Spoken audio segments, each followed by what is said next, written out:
पाहताय JB TV news. बातमीत सत्यता हीच आमची ओळख। खासगीकरणाच्या हालचालींविरोधात कर्मचाऱ्यांचा एल्गार 27 फेब्रुवारीपर्यंत काम बंद आंदोलन। तांत्रिक वेतन श्रेणी व पदोन्नतीच्या मागण्यांसाठी आंदोलन तीव्र। भूमी अभिलेख कार्यालयातील सेवा विस्कळीत। राज्यातील भूमी अभिलेख विभागाच्या खासगीकरणाच्या हालचाली आणि प्रलंबित मागण्यांकडे सातत्यानं होणाऱ्या दुर्लक्षामुळे आता कर्मचाऱ्यांच्या संयमाचा बांध फुटलाय। आजपासून धुळे भूमी अभिलेख कार्यालयातील अधिकारी आणि कर्मचाऱ्यांनी शासनाविरुद्ध एल्गार पुकारत राज्यव्यापी सामूहिक रजा आंदोलनात आक्रमक सहभाग नोंदवला आहे।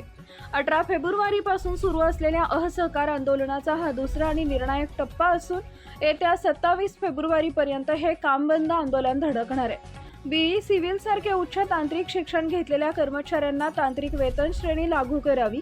1994 पासूनचा जुनाट आकृतीबंध बदलून पदोन्नतीची पदं मंजूर करावीत आणि मोजणी कर्मचाऱ्यांना तलाठी व ग्रामसेवकांच्या धर्तीवर निश्चित प्रवास भत्ता द्यावा, या त्यांच्या मागण्या रास्त आहेत। यासोबतच शासनाकडून सुरू असलेल्या खासगीकरणाचा घाट आणि दरमहा 18 मोजणी प्रकल्पांची सक्ती करणारी अन्यायकारक अट तातडीनं रद्द करण्याची मागणी संघटनेनं लावून धरली आहे। धुळे भूमी अभिलेख कार्यालयासह राज्यभरातील कर्मचाऱ्यांनी आंदोलनाचं हत्यार उपसल्यानं आता सर्वसामान्यांच्या जमिनींच्या मोजणीची व खरेदी विक्रीच्या नोंदणीची कामं पूर्णपणे ठप्प झाल्याची दाट शक्यता निर्माण झाली आहे।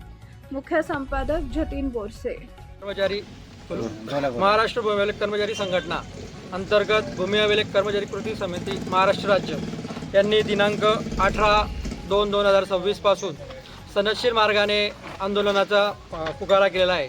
त्यानुसार दिनांक 18 व 20 रोजी सर्व कर्मचाऱ्यांनी महाराष्ट्रातील सर्व कर्मचाऱ्यांनी असहकार आंदोलन केले होते।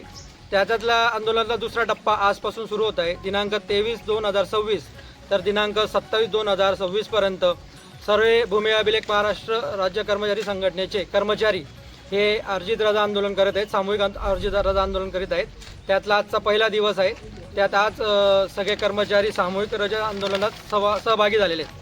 आमच्या आंदोलनातील मुख्य मागणी आहे की आमचे सगळे कर्मचारी हे बीई व तांत्रिक असून बीई सिव्हिल असून हे तांत्रिक शिक्षण असलेले आहेत, तरी त्यांना तांत्रिक वेतन श्रेणी लागू झाली पाहिजे।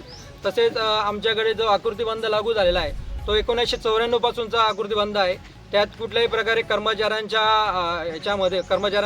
संख्येमध्ये वाढ करण्यात आलेली नाही, तरी सुधारित आकृतीबंध लागू करून भूकरमापक व पर्यवेक्षण विभाग यांचे वाढीव पद मंजूर करावेत। त्याचप्रमाणे मोजणी कर्मचारी हे त्यांच्या मोजणीनिमित्त हे वेगवेगळ्या गावांना भेटी देत असतात, मोजणीसाठी जात असतात। त्यांना कुठल्याही प्रकारचा प्रवास भत्ता दिला जात नाही। त्याच्यासाठी टीए बिल द्यावं लागतं, ते वरिष्ठ स्तरावरून लवकर मंजूर होत नाही।